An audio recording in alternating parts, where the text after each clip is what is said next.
জনগণ যদি 12 তারিখে সতর্ক থাকে, 13 তারিখ থেকে শুরু হবে জনগণের দিন। তারা চলে গেছে যারা ভোটের অধিকার কেড়ে নিয়েছিল, কিন্তু আরেকটি মহল ষড়যন্ত্র শুরু করছে। আগামী 12 তারিখে নির্বাচন যাতে কেউ বানচাল করতে না পারে, সেজন্য সকলকে সতর্ক থাকতে হবে। প্রিয় ভাই বোনেরা, বিগত 16 বছর আমরা কয়েকটি তথাকথিত নির্বাচন দেখেছি, নিশিরাতের নির্বাচন দেখেছি, আমিডামির নির্বাচন দেখেছি, গায়েবী নির্বাচন দেখেছি। দেশের মানুষ ভোট দিতে পেরেছিলেন আপনারা? পারেননি আপনারা ভোট দিতে।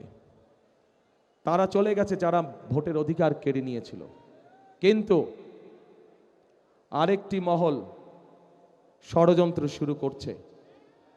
ভেতরে ভেতরে ষড়যন্ত্র করছে কিভাবে এই নির্বাচনকে ক্ষতিগ্রস্ত করা যায়, কিভাবে বাধাগ্রস্ত করা যায়।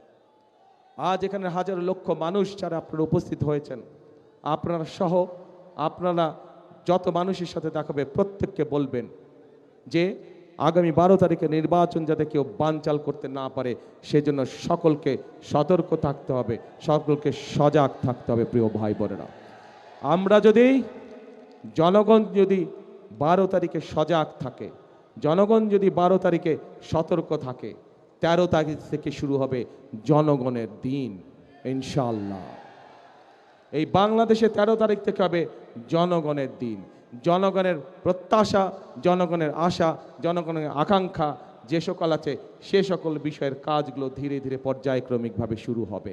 বেকারদের কর্মসংস্থানের সমস্যার সমাধানের কাজ শুরু হবে, মা বোনদের ফ্যামিলি কার্ডের কাজ শুরু হবে, কৃষক ভাইদের কৃষক কার্ডের কাজ শুরু হবে, বেকারদের কর্মসংস্থানের কাজ শুরু হবে।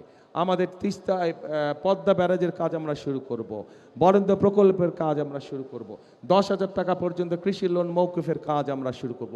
এই কাজগুলো হচ্ছে জনগণের কাজ, এবং এই কাজগুলো ইনশাল্লাহ 12 তারিখে ধানের শীষ জয়যুক্ত হলে পরে ইনশাল্লাহ 13 তারিখ থেকে শুরু হবে জনগণের জয়যাত্রা।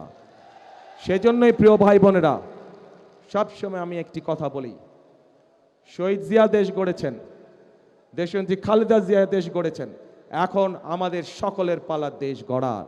কারণ এই দেশই হচ্ছে আমাদের প্রথম, এবং এই দেশই হচ্ছে আমাদের শেষ ঠিকানা।